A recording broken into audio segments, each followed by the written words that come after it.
this session. So with that said, Dr. Canines and Ortiz are going to first give their presentations, and then we're going to follow up with a question and answer session after their presentations. So please put those questions in the Zoom chat, and we'll try to get to those in order of how those questions were asked. Thanks again for attending, and with that, I'll let Dr. Canines take it away. Wonderful. Thank you so much, Katie, and welcome all of you. Thank you for joining us for the Equipment Grants Program 2021 webinar. As Katie mentioned, we are recording this webinar, and the recording will be posted on the Equipment Grants Program webpage that is shown here.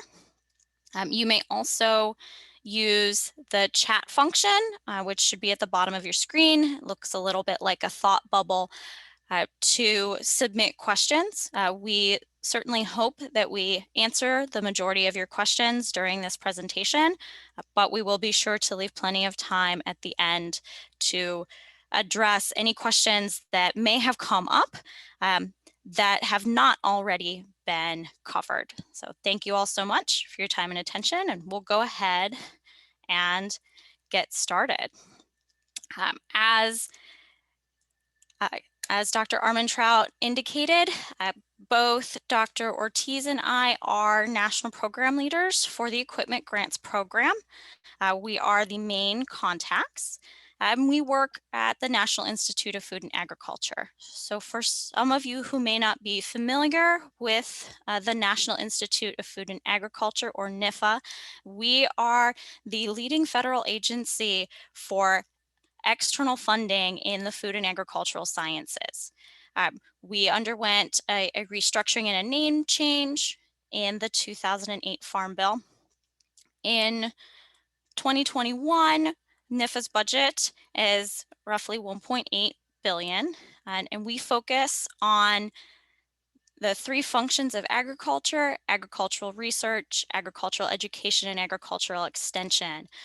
As an extramural funding agency, it is really our main goal and our vision to catalyze all of the wonderful discoveries, educational programming, and engagement programming that go on in food and ag sciences around the country. NIFA Programs and its portfolio is quite broad.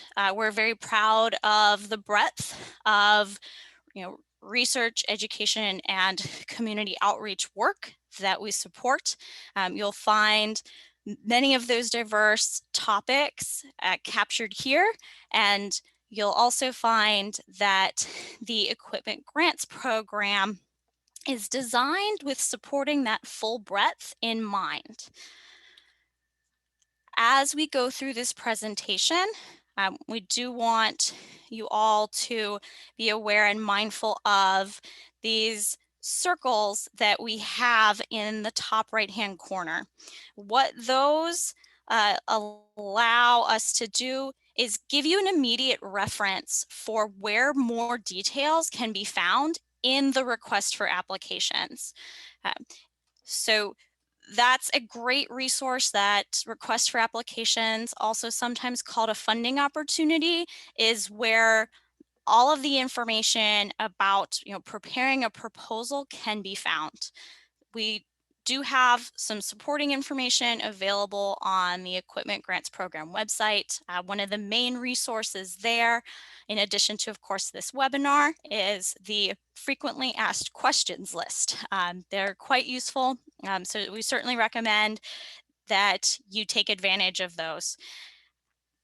We, of course, want everyone to be aware that the deadline for applications this year, 2021, is Tuesday, March 16th, and NIFA accepts all applications through grants.gov. This year, we have roughly $4.8 million available to support equipment grants, and the funding requests can be from between $25,001 all the way up to the maximum request, which would be $500,000. And 2 proposals may be submitted by one institution.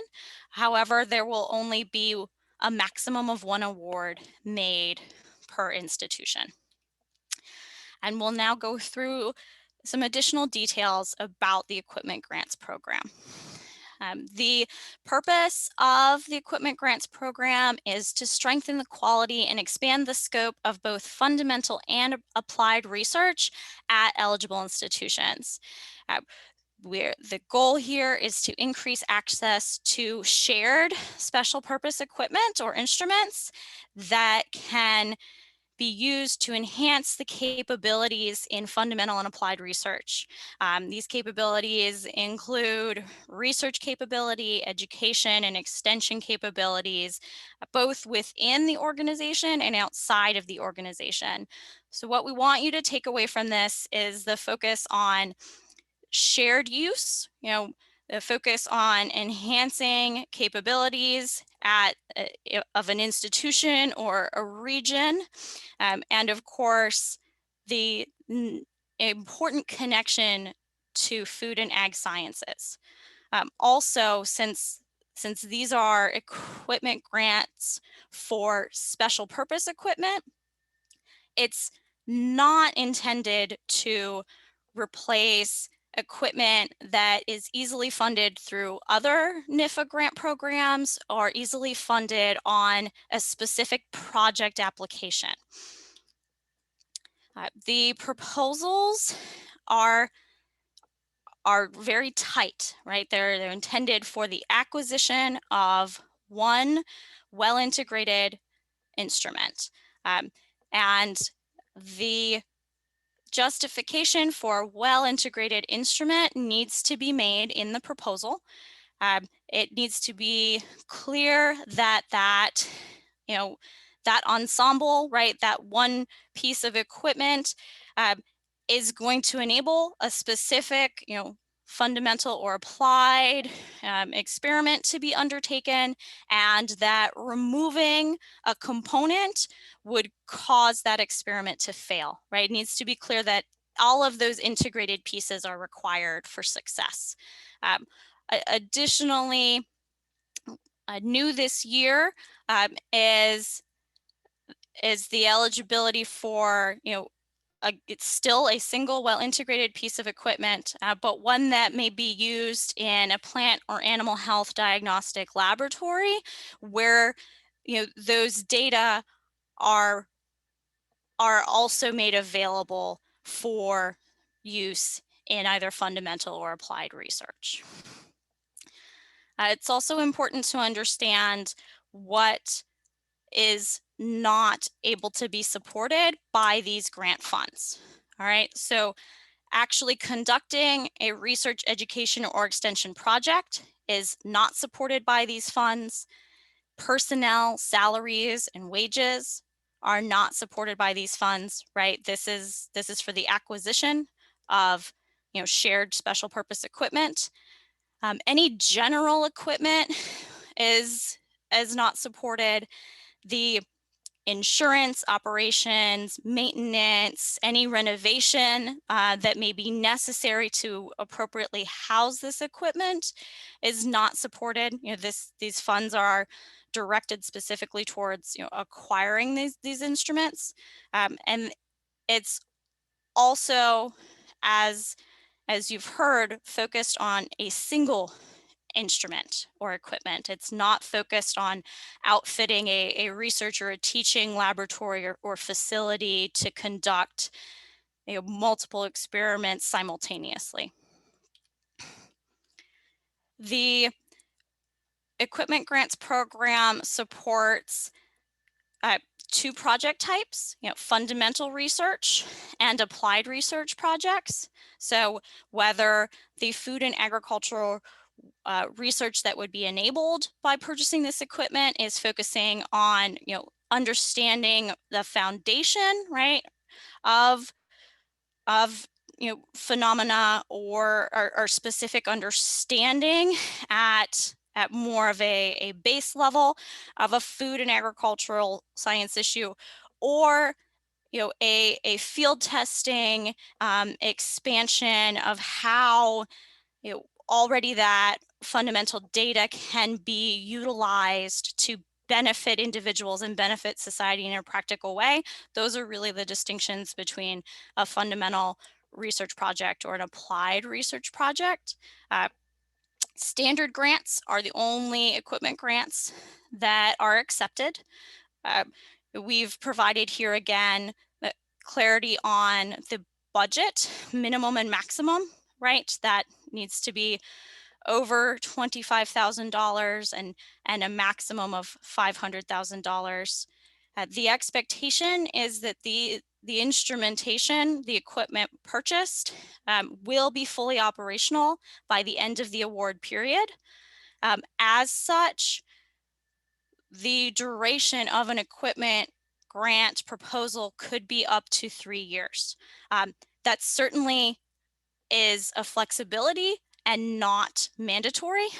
Should an organization wish to propose an equipment grant where within 1 year or within 2 years the equipment could be fully operational, those applicants can absolutely request a shorter period of performance. There are also, wanting to be absolutely clear on this point, eligible institutions may submit a maximum of 2 applications to this program as a lead institution. So it may be very important for you to reach out to your Office of Sponsored Programs or your Office of Research and Grants to ensure that you're aware of any competitions that may be going on within your institution to select which 2 proposals go forward to NIFA for this program to be peer reviewed. And as we've noted before, only 1 award will be made per institution per fiscal year. Right, so right now we're talking about the 2021 funding opportunity.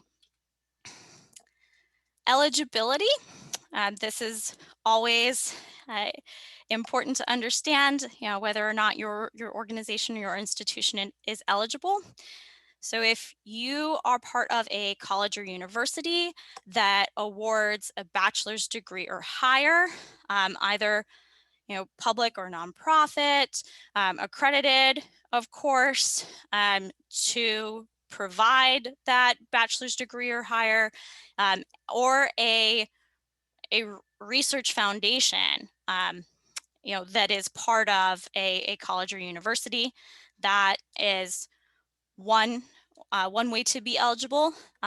Also, another type of institutional organization that are eligible would be 1862 and 1890 land grants, certified schools of forestry, state agricultural experiment stations, including the ag experiment stations in the District of Columbia and the insular areas, cooperative extension, and then any accredited schools or colleges of veterinary medicine, any Hispanic serving institutions that are defined in this specific section, as well as any eligible institutions in insular areas. There is no matching required for this program. Matching is not factored into the evaluation criteria and is not factored into the review process.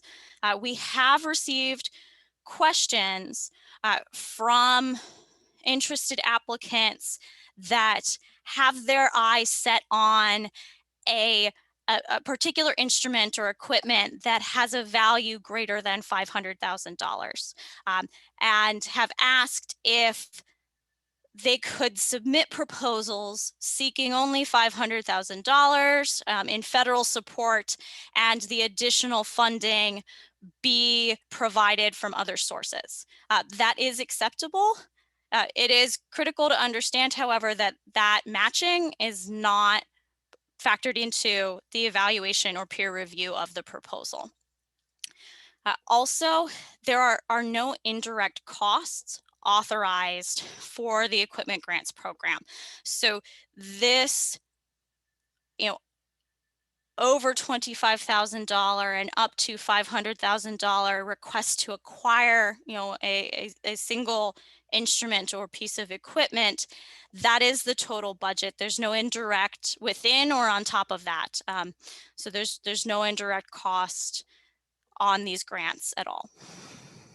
And now I'll turn it over to my colleague, Dr. Ortiz, to continue. Thank you, Mallory.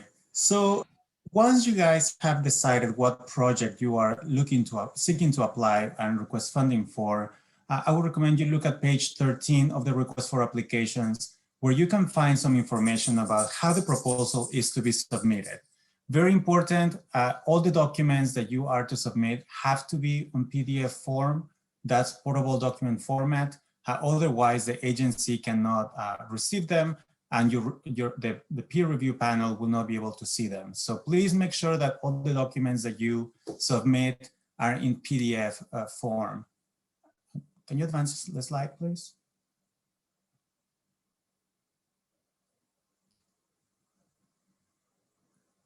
So I mentioned the documents have to be in PDF, very important. The limits for the narrative, and I'll go into detail about the narrative in the next couple of slides. So you have 10 pages to describe your project. The lines within the document have to be 1.5 spacing, and your font cannot be smaller than 12 points. This includes all tables and figures. The tables and figures can actually be single space, so you don't have to do 1.5 spacing in tables, but the text outside of the tables and figures has to be 1.5 spacing. When it comes to the project narrative, this is information that the peer review will be seeking to review as part of your project. So we want you to tell us what instrument, location, and type you are requesting. Where will this instrument be located? Remember, the idea of this program is that we are supporting shared use equipment. So you really have to think about where will this equipment be housed and who will have access to it. We also want to know the research activities that will be enabled by the purchase of this equipment. So one of the questions that we often get is, how much detail do we need? Well, the idea here is that we want to know what type of research you will be conducting. We don't have to see all the research methods that you are going to be using for this equipment, but we want to get an idea of the topics that you are seeking, that you will be researching using this equipment. A lot of this has to do with the panel be able to measure how appropriate the equipment that you are soliciting is. Again, description of the research equipment and the needs. So tell us a little bit about the equipment that you are requesting, the capabilities of it, and why you really chose that specific piece of equipment. We want to know the impact that having this equipment will have on the research capacity, the training infrastructure, as well as the extension goals of your institution. We also need to know what is the cooperation or institutional involvement in this project. So maybe you need to do renovations. Maybe your institution will be able to pay for some of the extended warranties, or all of those expenses that are not covered for this program. This will be a good place for you really to show what's the capacity of your institution and the involvement in having this piece of equipment. Lastly, we also would want to know what is the timeline that you are proposing to acquire and have this equipment up and running. Remember, one of the requirements is that the equipment has to be running by the end of the project deadline, by the end of the time period that you're proposing this project. So very important, you have to have all of this information within the 10 pages of the narrative. And any narrative that comes in that has more than 10 pages will be returned without review. So just really make sure that you keep in mind that those 10 pages are all the space that you have. Next, please. The management plan. Here we need to know it is up to 2 pages in addition to the narrative, and please save it as a separate document, not within the narrative. And we need to know, again, where will the instrument be placed, who and how will this instrument will be operated, any cost that you may anticipate, to run the instrument.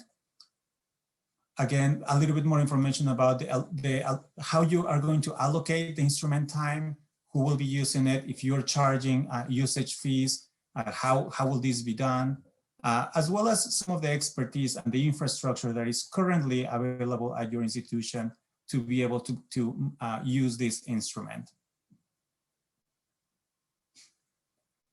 So once you submit your application, we need to talk about how your proposal will be evaluated. So the peer review process at NIFA consists of a process in which the reviewers will be assigned to your applications. They will be reading your application, and they will be assessing the strengths and weaknesses for each one of the criteria that is provided within the request for applications. So the things that they will be assessing will be, the likelihood that this project will have a significant outcome, and that the budget is within the confines of the program, and that is needed, necessary, and allocable for the program. Then the panelists will write individual reviews about what they thought about your application. And finally, all the panelists will meet and they will have a conversation about what is the merit of this of a given proposal. They will then find consensus on the ranking and on the merit of your proposals. The evaluation criteria that they will be using, and this can be found on page 18 and 19 of the request for applications, is they will be looking at the innovativeness and effectiveness of the equipment that you are requesting. The proposed approach, is this the equipment that would actually help you carry the research that you're proposing? The capacity and capability of your institution will also be important. The next one will be the key personnel and cooperative linkages. So who will be associated with using this instrument, as well as are you cooperating with any institutions around you to really remember the goal of this program is shared use equipment. So we're trying to find or to fund proposals that will increase the capacity of your institution and those around you. Lastly is the budget and the effectiveness. Are you buying the equipment that is most appropriate for this? Is your equipment request too high, too low, and so on? So again, the deadline for the applications is March 16, 2021 at 5 p.m. Eastern time, not local time. The applications must come within budget. So the budget is between $25,001 and $500,000. Again, the narrative has to be within those 10 pages. And we will accept up to 2 applications per eligible institution. And the last one that I have will be the timeline of the competitive program, just to give you an idea of how long does it usually take once you have submitted the application. So right now we are on the first arrow on your left. At this point you have read the RFA and you are writing your proposal. After the proposal due date, it takes between 3 and 5 months for the agency to complete the peer review process, as well as make funding recommendations or declinations before the award is finally made. So you should be getting an answer about 3 months after you submit your application. Then the period of actually making the award takes a little bit of time, but within about 3 to 4 months, you should know if you have been recommended for funding or not. We'll try to keep you updated as much as possible, but we ask you to please be patient. And I think you will get an answer within those 3 to 4 months. With that, that's what we have to share with you at this moment. If you have any questions, of course, use the chat and we'll be answering them as they are coming in. Okay, so there are several questions. Some of them have already been answered here. The first one was, when is the time frame? And it's 5 p.m. Eastern Standard Time. Is there any priority given to, Jessica's asking, is there any priority given to awards based on funding request? An example, would less expensive proposals be prioritized? Sure, the answer is no. So the proposals will be recommended for funding based on merit, not in the actual funding amount. It is important to note, though, that the request has to come through between the budget, that we are requesting between $25,001 and $500,000. Anything that falls outside of that frame will be declined without review. Okay, the next question is, would a high-end piece of farm production equipment that would be used for applied research and shared by several entities be allowable, such as a highboy specialized type of farm tractor? So the answer to that would be yes. A shared use specialized piece of equipment for applied research would be a good fit for an equipment grant program submission.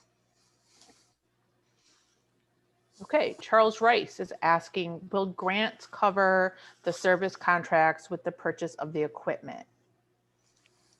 No, the program will only support the acquisition of equipment, but not the maintenance or any service contracts associated with it. Okay, thank you. Extended warranties. Okay, thank you. So the next question is, will the extension activities considered as important be considered as important as research activities, or the program supports only research? So the program supports the acquisition of equipment for research or extension extension activities that have a research goal. So for example, when you think about diagnostic laboratories, plant or animal diagnostic laboratories, you can actually make a request for equipment if the data that will be produced is actually feedback or fed back into a research program.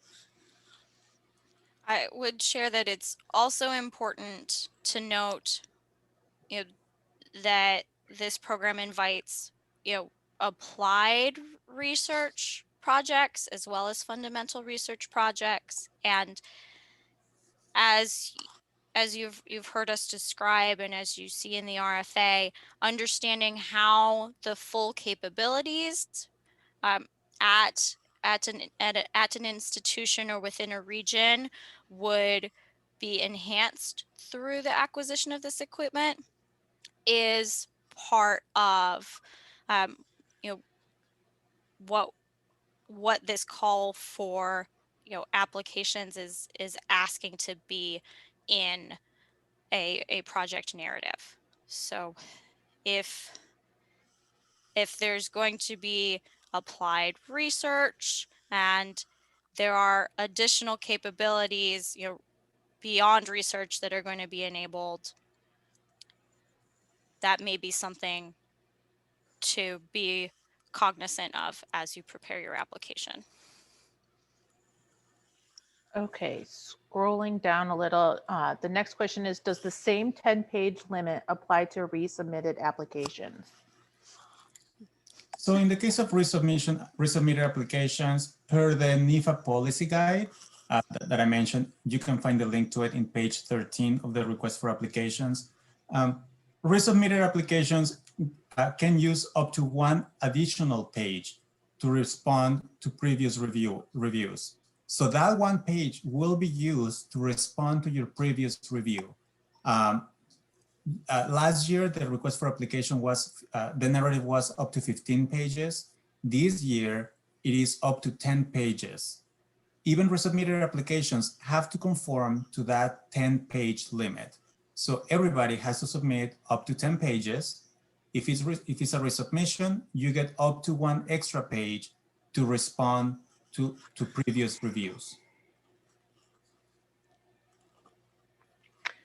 Okay, the next question in the chat box could just be a reiteration of a slide that you've already answered, Carlos. But when do you believe contracting for selected projects will be complete and funds available? Funding notifications will be done in about 4 months after the deadline, and funds will be available soon. I mean, maybe a month after that, once the awarding process is completed. So certainly before the end of the fiscal year. Yep, and I would also say that there's been a question of, what might the earliest project start date be, and that would fall under the same expected timeline, probably 4 to 6 months after the application deadline.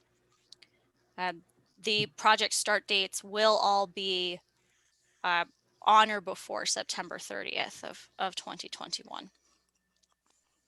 And NIFA, in keeping with NIFA's policies, NIFA will make those awards as soon as all necessary documentation is provided. So we are committed to processing these as efficiently as we can to get all of you working on these projects, acquiring this equipment, and building capacity.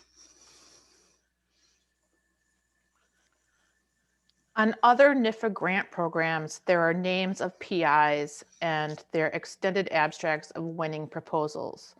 Are there extended abstracts examples for previous winning proposals for the EGP? Yes, you can actually find these abstracts linked on the funding opportunity page on our website. As well as you can find the frequent asked questions document linked there as well. Great, thank you. The last 2020 EGP narrative was 15 pages. Does the 10-page apply to the resubmitted proposal? You may have answered this already. Yes, 10 pages for everyone. Resubmissions get up to 1 additional page, so 11 total to respond for their to the previous review. Thanks. Dr. Ortiz, you may have already mentioned that we need to describe institutional cooperation and mentioned renovation. Does the EGP grant support any renovation necessary for the install of the requested piece of equipment? No, it does not. It does not support the building or renovation or facilities. What I meant to say with that is that, when in the section about institutional cooperation, it could be a way, that could be a place to describe if any of those renovations will have to take place and who will be taking care of them. But renovation on building and facilities cannot be charged to the equipment grants program. Okay. Standard warranty for most equipment is 12 months. Is extended warranty supported by the grant if the project lasts 2 to 3 years?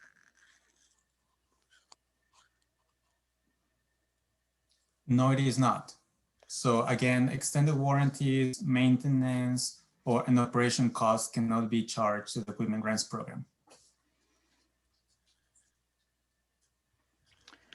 Are things like grain bins and drying systems or greenhouses eligible for this program? And if so, would labor costs to install/assemble be allowed? And would costs to install electrical systems be allowed?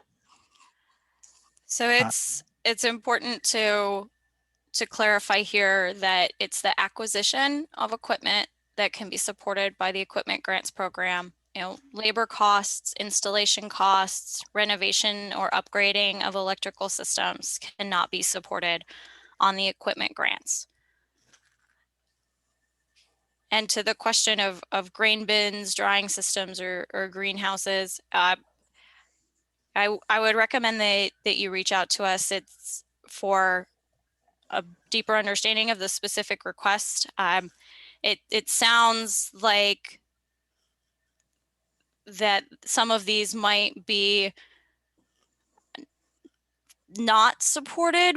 It sounds like there could be, multiple items being purchased that, would be outfitting an operation to have multiple experiments happening simultaneously. And the focus of the equipment grants is on a single well-integrated piece of equipment. But you are most welcome to reach out to us for and provide us with some additional information so we have a deeper understanding. Should multiple quotes for equipment be included in the proposal? No, we only need one quote. Again, remember, you are proposing the purchase of one piece of equipment. So multiple different quotes will not be helpful. The panel needs to know which one equipment you are trying to acquire, not which of all of those they should be looking at. I would recommend just submitting one quote for that equipment. Are letters of support from outside organizations allowed? Letters of support from outside organizations are allowed. They, of course, need to be, relevant to the project being proposed.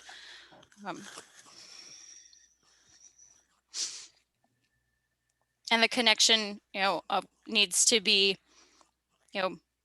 clear for the peer review panel. Thank you. So should resubmissions include the one-page response to previous review as the first page of the narrative attachment, but not included in the 10 pages? Yes, that's correct. Also for resubmissions, please be cognizant of how you should complete the SF424 as requested in the RFA. It's important to indicate that you are submitting a resubmission proposal, not a new proposal, and it's important to indicate the proposal number of the previously submitted proposal as in order to provide complete information for resubmission. Is the management plan also 1.5 spacing, and is this attachment uploaded under the other attachment section of the application? So yes to both questions. It's field 12, other attachments if you're looking at the full proposal package in grants.gov where the management plan would be attached. Okay. Is upgrading existing equipment and a set of equipment allowed, such as replacing a component of equipment to one with greater capacity? Yes, it is. So you have to describe how this upgrade would actually, well, it has to be within the budget and how it actually fits within the system that you have and how that will increase the capacity of research at your institution. Would there be any advantage of the EGP is proposed by multiple institutes? So no, again, all of the proposals are evaluated based on merit of the proposal provided. So there's no advantage given to multiple institutions submitting the same equipment or anything like that. It is, of course, important to understand that this supports shared use equipment. Could you please describe the type of information that should go in the required institutional commitment letter? How should this differ from the description of institutional commitment or involvement included within the project narrative? Sure. So that should really depend on your proposal writing. I cannot tell you what information should be on the letter, but I would say just put yourself on the shoes of the reviewer and what type of information do you think would be necessary and valuable for the reviewers to actually understand institutional commitment. So really it is, I think that would be the best advice I can give you. Just put yourself on the shoes of the reviewer and think about what information you will want to know to be sure that there's institutional commitment. If it is a letter, who should be signing the letter? Who should this letter be coming from?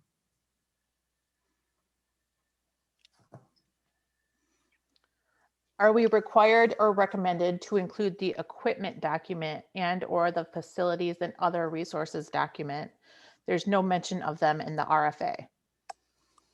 These two documents are part of the application guide, so yes.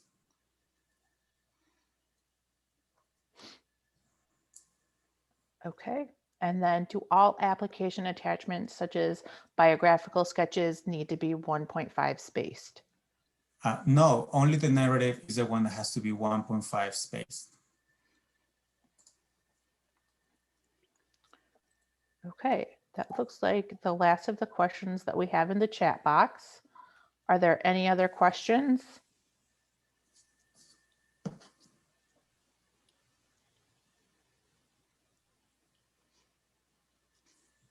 I'll also share as a reminder for everyone that this recording will be posted on the Equipment Grants Program webpage for reference. And if you or your colleagues want to view it there, and thank you all very much for your time and joining us this afternoon.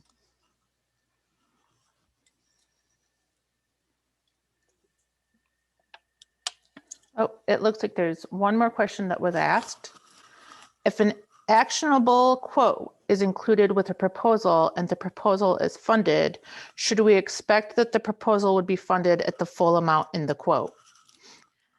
So you'll note in the RFA that NIFA does reserve the opportunity to negotiate with any potential grantees. This is important because there are oftentimes some vendors that may build a quote that includes unallowable costs, right? They might include in their quote travel for their specialist to set up or install. They might include a service contract, and as we've mentioned here, the focus of and the allowable use of these equipment grant funds is for the acquisition of equipment. Those ancillary elements that could be present on a quote would not be supported. So thank you for that question.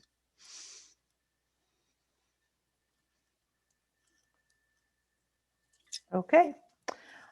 Thank you so much for joining us this afternoon. Please have a nice day.